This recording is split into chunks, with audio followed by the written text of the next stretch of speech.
যেমন আমি আমাদের দেশে হিন্দু ধর্ম, বৌদ্ধ ধর্ম, খ্রিস্টীয় ধর্ম, ইহুদি ধর্ম, জৈন ধর্ম, শিখ ধর্ম, মাজুসি ধর্ম, এরকম অনেক ধর্ম পৃথিবীতে আছে। আমরা যেমন আমাদের ইসলাম সম্পর্কে মোটামুটি আমাদের অভিজ্ঞতা আছে, বাকি ধর্মগুলি সম্পর্কে আমাদের তেমন কোনো অভিজ্ঞতা নাই। ঠিক অন্য ধর্মের মানুষ যারা আছে সারা বলবে তারা ইসলাম সম্পর্কে এত ব্যাপক কোনো ধারণা তাদের নাই। এই পথগুলা মানব জাতিকে হেদায়েতের জন্য আল্লাহ তার রাসূলকে পাঠালেন। কোন এক সময়, যে সময়টা পৃথিবী অন্ধকারে নিমজ্জিত ছিল, বলে কেমন?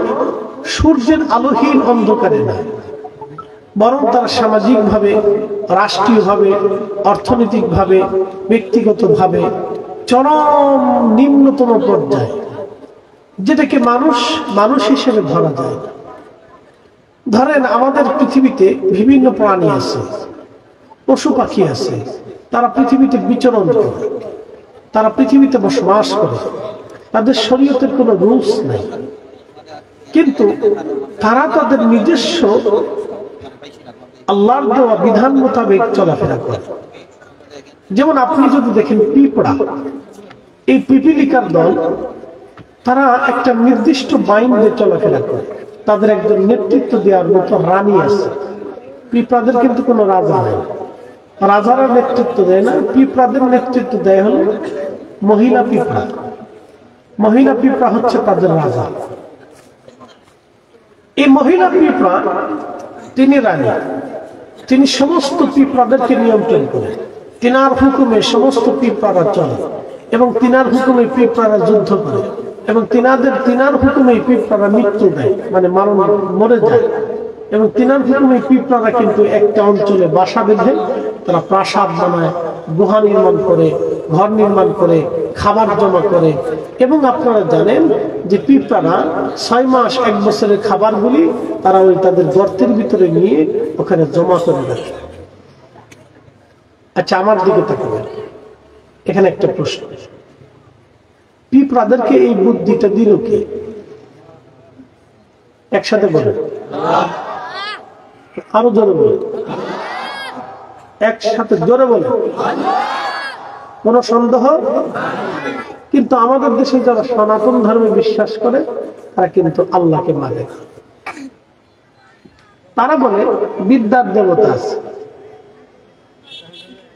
তারা বলে এই যৌনের দেবতা আছে, অর্থাৎ শিবের পূজা করে। আচ্ছা, আপনারা বলেন তো, পৃথিবীতে মানুষের যৌবন শক্তি কি চিরদিন থাকে? একসাথে বলেন, থাকে? এটা একসময় শেষ হয়ে যায় না? আমার শিবের পূজা করে কি লাভ? কোন লাভ না। আচ্ছা, লক্ষ্মী পূজা করে, তাদের ধর্ম, তারা করতেছেন, সেটা আমাদের বিষয়। আমি কটাক্ষ করবো না, বোঝার জন্য বলতেছি। তারা ভাবেন বিদ্যার দেবতা আছে, সেই জন্য সরস্বতীর পূজা করে। তারা ভাবেন লক্ষ্মী আছে, ঘরের ভিতরে লক্ষ্মী থাকতে হবে, উন্নয়ন হবে, সেই জন্য তারা লক্ষ্মী পূজা করে। তারা গণেশের পূজা করে, কালী পূজা করে, দুর্গা পূজা করে, গরু পূজা করে, আরো বহু আছে, কুমারী পূজা করে। তাদের এই বিভিন্ন পূজা করতে করতে করতে করতে করতে করতে করতে করতে তাদের দেবতা হতে হতে হতে হতে 33 কোটি হয়েছে। কত কোটি দেবতা? আচ্ছা, আমাদের রব কয়জন? একসাথে বলুন, কয়জন? কোন সন্দেহ? কোন সন্দেহ? আচ্ছা, ধরেন 33 কোটি দেবতা।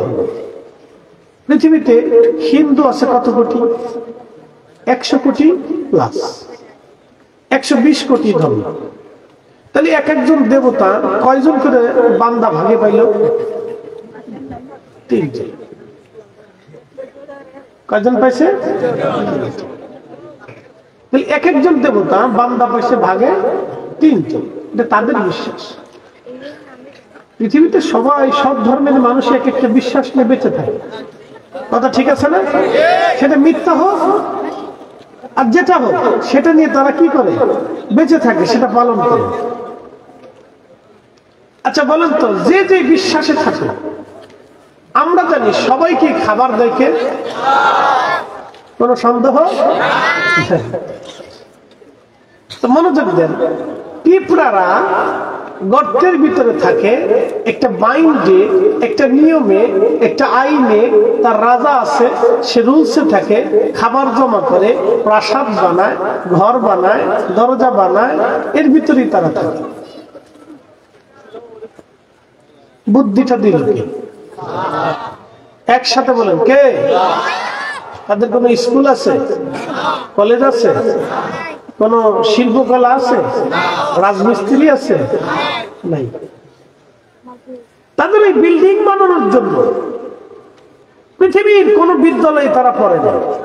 আচ্ছা, পাখি বাসা বানায়, কি বানায়? দেখবেন ও সুনিপুণ ভাবে বাসা তৈরি করে, সুনিপুণ ভাবে। তার বাসার স্ট্রাকচার দেখলে আপনি আশ্চর্য হবেন যে এটা একটা পাখি কি করে এত সুন্দর বাসা বানাবে। ধরেন বাবুই পাখি বাসা বানায়, কিসে বাসা বানায়? তাল গাছে, বড় বড় গাছের ডালের সাথে ঝুলিয়ে সে বাসা তৈরি করে, অত্যন্ত সুন্দর করে সুনিপুণ ভাবে বাসা তৈরি করে। এই বাসা তৈরি করার জন্য পাখিকে কিন্তু পৃথিবীর কোন বিদ্যালয়ে তাকে আলাদা ইঞ্জিনিয়ারিং ম্যানেজমেন্টে পড়াশোনা করতে হবে। আচ্ছা বলেন, এই পাখিকে বাসা বানানোর জ্ঞান বুদ্ধি দিল কে? একসাথে বলেন, কে দিল? আমাদেরকে আকল কে দিয়েছে? আমাদের আকল দেওয়ার পরেও আমরা এই আকল দিয়েও মারামারি করি, অন্যের জমি দখল করি, অন্যের অর্থ লুটপাট করি, চুরি করি, ডাকাতি করি, অন্যের মাল কেড়ে খাওয়ার ধান্দা করি। কথা বলেন ঠিক না বেঠিক? এখন দেশে পুলিশ দুর্বল হয়ে গেছে, চোরের উৎপাত বাড়ছে। সারা দেশে গরু চোর, ছাগল চোর, মুরগি চোর, খালি চোর আর চোর। অটো চোর, সাইকেল চোর, মোটরসাইকেল চোর, মানে যেখান দিয়ে সুযোগ পাইতেছে এখান দিয়ে চুরি করে। আচ্ছা বলেন, চুরি কি গরুতে করে, ছাগলে করে, কিসে করে? মানুষই করে। তাহলে বোঝা গেল, মানুষ হইতে হলে অরিজিনাল আপনাকে মানুষের কাতারে আসতে হবে। যে মানুষ প্রকৃত মানুষ, সেই মানুষ কিভাবে মানুষ হবে সেটাই আল্লাহর নবী 1450 বছর আগে আমাদেরকে পুঙ্খানুপুঙ্খ রূপে শিক্ষা দিয়ে গেছে। কথা বলে ঠিক না ঠিক? আল্লাহ ওয়াজ করলেন, কাইফা তাকফুরুনা বিল্লাহ, তোমরা কি করে আমি আল্লাহকে অস্বীকার করে? বলো বলো, তুমি আল্লাহকে অস্বীকার কেমনে করে? বলো। আল্লাহ প্রশ্ন করলেন আমাদের, বলো তুমি কি করে আমাকে অস্বীকার করো? বলো। আকুনতুম আমওয়াতা, অথচ তুমি মৃত ছিলে, নির্জীব ছিলে, অস্তিত্বহীন ছিলে।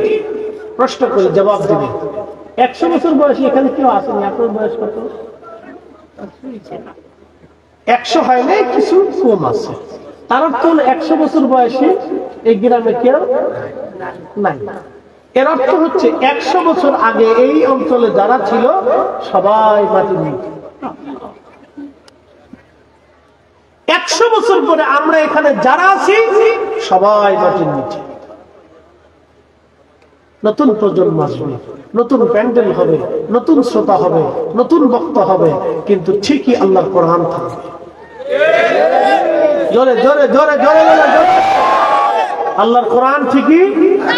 জোরে বলেন, আল্লাহর কোরআনের আইন ঠিকই, আল্লাহর বিধান ঠিকই, জিকির করনেওয়ালা ঠিকই, দোয়া করনেওয়ালা ঠিকই, আমরা থাকবো না। একবার চির সত্য, কোন ভুল নাই কথা। প্রিয় শহীদপুরবাসী, নবীগঞ্জবাসী, খুবই মনোযোগ দিয়ে কথাগুলি শুনবেন। আল্লাহ চ্যালেঞ্জ করলেন, তোমরা কি করে আমি আল্লাহকে অস্বীকার করো? কেমনে অস্বীকার করো তোমরা? পাখিরা সুনিপুণ ভাবে বাসা বানায়, পাখিরা ডিম দেয়, সেখানে বাচ্চা দেয়। আপনি দেখেন তো, একটা মুরগি বাচ্চা দেওয়ার জন্য সে ডিমের উপরে তা দিয়ে বসে থাকে। ওই মুরগিটা যখন বাচ্চা দিবে তখন আপনি দেখবেন সে তা দিয়ে বসে থাকে, বসে থাকে, বসে থাকে, খাবার খায় না, খাবার খায় না। 2-3 দিন পর কোন রকম একটু খাবার টাবার খেয়ে চলে আসে, সামান্য একটু পানি পান করে মুরগিটা ডিমের উপরে বসে থাকে। কারণ কি? এত পরিশ্রম মুরগিটা কেন করে? ওই মুরগিটা জানে যদি ডিমে তা না দিই বাচ্চা হবে না, আর বাচ্চা যদি না হয়, আগামীর মুরগি যদি তৈরি না হয়, তাহলে এই জমিনে আল্লাহর বান্দা আছে, তারা কি খাবে? তাদের গোশতের প্রয়োজন, ডিমের প্রয়োজন। আমার আল্লাহ মুরগি দিয়া ওই ডিমের উপরে তা দেওয়ায়। আচ্ছা বলেন তো, 22 দিন 24 দিন মুরগিটা ডিমের উপরে তা দিবে, এটা কি ডাক্তারের আইনে না আল্লাহর আইনে? মুরগি কার আইন মানে?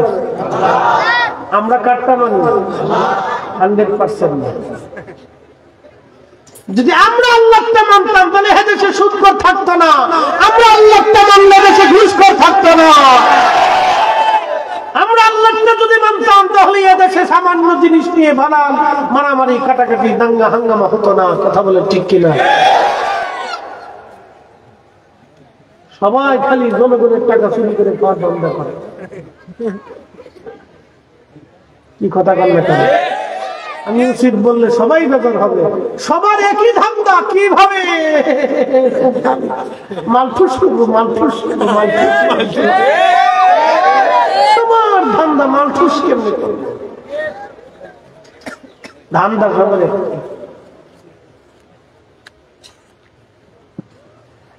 মুসলমান, এই মুরগিটা আল্লাহর আইনে ডিম দেয়, ডিমের উপরে তা দিয়ে বাচ্চা ফোটায়। বাচ্চাগুলি ফোটানোর জন্য আমার রব, আমার আল্লাহ এই মুরগির বিদ্যা, মুরগিটাকে বিদ্যা দিয়ে দিলেন। পৃথিবীর কোন মানুষ মুরগিকে শিখায় নাই তোমাকে এখানে তা দিতে হবে, বসে থাকতে হবে। মুরগিটা অটোমেটিক দিনের পর দিন, রাতের পর রাত বসে থাকে। বলেন মুরগি আইন মানে কার? এই জন্য আল্লাহ বললেন কাইফা তাকফুরুনা বিল্লাহ, কি করে তোমরা আমি আল্লাহকে অস্বীকার করো।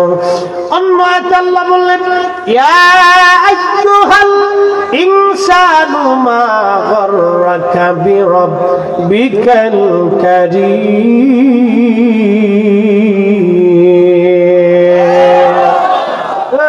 মানব জাতি, তোমাকে কিসে আল্লাহ থেকে জুদা করে দিল বলো? কে তোমাকে আল্লাহ থেকে জুদা করলো? কিসে তোমাকে আমি আল্লাহ থেকে জুদা করলো? হে মানব জাতি, তোমাকে কিসে আল্লাহ থেকে জুদা করলো বলো? কিসে আল্লাহ থেকে তোমাকে জুদা করলো বলো? হে মানব জাতি, তোমাকে কিসে আল্লাহ থেকে জুদা করে দিল বলো তো?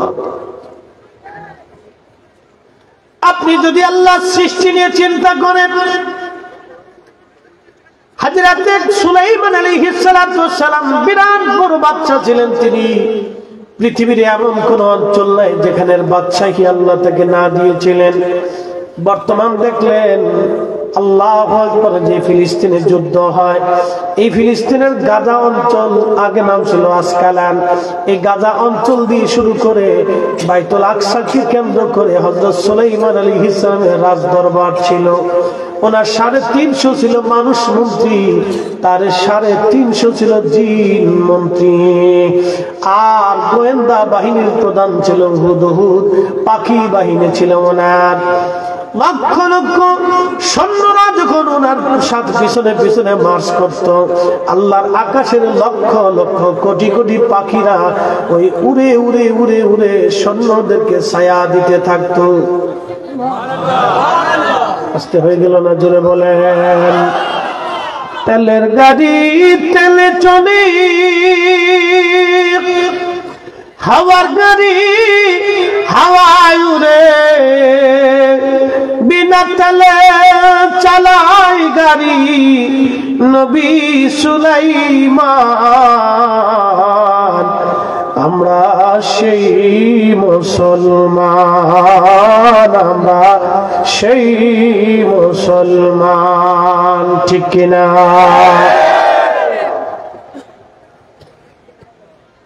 এই যে বর্তমানে সিরিয়ার গন্ডগোলের গৃহযুদ্ধের সুযোগ পাইয়া ইসরায়েল গোলান মালভূমি দখল করে নিয়ে গেল। দেখছেন ইহুদিরা কত বড় চিটার, কত বড় চিটার, আপনি বুঝবেন না, মারাত্মক চিটার। সুযোগ বুঝে গোলান দখল করে নিয়ে গেছে। গোলান বুঝছেন, এটা বাংলাদেশের মতো একটা এরিয়া দখল করে নিয়ে গেছে, প্রায় বাংলাদেশের মতো প্রায় একটা এরিয়া। এখানে শুধু ফসল হয়, শুধু ফসল হবে, শুধু প্রচুর পরিমাণে ফসল হয়। এটা সিরিয়ার হৃৎপিণ্ড বলা হয়, এটাকে শাম বলা হতো, শামের হৃৎপিণ্ড। জানতেন না যে শাম থেকে শস্য আসতেছে? পুরা শাম, এই সিরিয়া, ফিলিস্তিন, জর্দান, লেবানন, এই পুরা অঞ্চলের এই হৃৎপিণ্ড ছিল এই গোলান মালভূমি। এখান থেকে যত ফসল হতো সারা আরবের এই ফসলগুলিকে খাবার চলত। এই অঞ্চলটা এখন সিরিয়ার কাছ থেকে ইসরায়েল নিয়ে চলে গেলে এই কয়েকদিন, 2 দিন নিয়ে চলে গেছে। সে বলে দিয়েছে আমরা আরো দখল করি। সে দখল করে নিয়ে যাচ্ছে সারা পৃথিবী নীরব। আর আমাদের দেশের রাজা বাদশাহ যারা সৌদি আরবের বড় বড় আন্দোলন আছেন, সেখানে এখন আন্দোলন চুষতেছেন বসে বসে। চুষবে না কি করবে? এক একজনের বউ 32টা 33টা বউ সামলাবে না, যুদ্ধ সামলাবে। কথা কর না কেন? এরার মৌলবীরা আপনার দেশে আইসা ওই মিলাদুন নবী বেদাত, দুয়া বেদাত, ওই শাহজালাল শিরিক, ও অমুক শিরিক, ও তারাবি 8 রাকাত, ও মাযহাব মানা শিরিক, খালি শিরিক, খালি শিরিক আর খালি শিরিক। ও দেশের মৌলবীরা আর আমির উমরারা বিয়ে করে করে দুনিয়া শেষ করে ফেলতেছে, ওতে কোনো সময় তাকায় না, আর ওদিকে কোনো ফতোয়া টতোয়া নাই। আপনি জীবনে দেখবেন না কোন লামাযহাবী যোদ্ধা আছে, মুজাহিদ আছে। পৃথিবীতে যত মুজাহিদ ছিল সব মুজাহিদরা সুফি ছিল, সব মুজাহিদরা সুফি ছিল, সব মুজাহিদরা আহলে সুন্নাত ওয়াল জামাতের অনুসারী ছিল। শাহজালাল ইয়ামানী রাহমাহুল্লাহ শুধু তাসবির পীর ছিলেন না, তলোয়ারের পীর ছিলেন। খাজা বাবা আজমেরী শুধু তাসবির পীর ছিলেন না, তলোয়ারের পীর ছিলেন। দাতা গঞ্জবাস মুজাদ্দিদ আল ফুসানি সিরহিন্দি, বাহাউদ্দিন নাশমান বুখারী, আলিফ আহমদী তুসি, আবুল হাসান খেলকারি, তারা যদি এই ভূমিতে না আসতেন তাহলে কালেমার স্বাদ আমাদের নসিব হতো না। কথা বলে ঠিক না?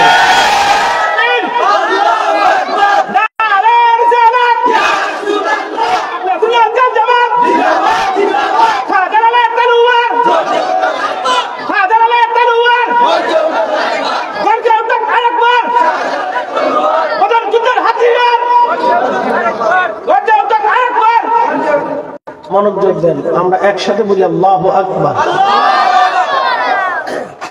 ইসলাম সুফিদের মাধ্যমে এই সারা পৃথিবীতে বিজিত হয়েছে। শোনেন, আধ্যাত্মিক ক্ষমতা ছাড়া মুসলমানদের কোন বিজয় হয়নি। প্রমাণ আছে? প্রমাণ আমার কাছে প্রমাণ না, আপনাদের কাছে থাকলেও থাকতে না।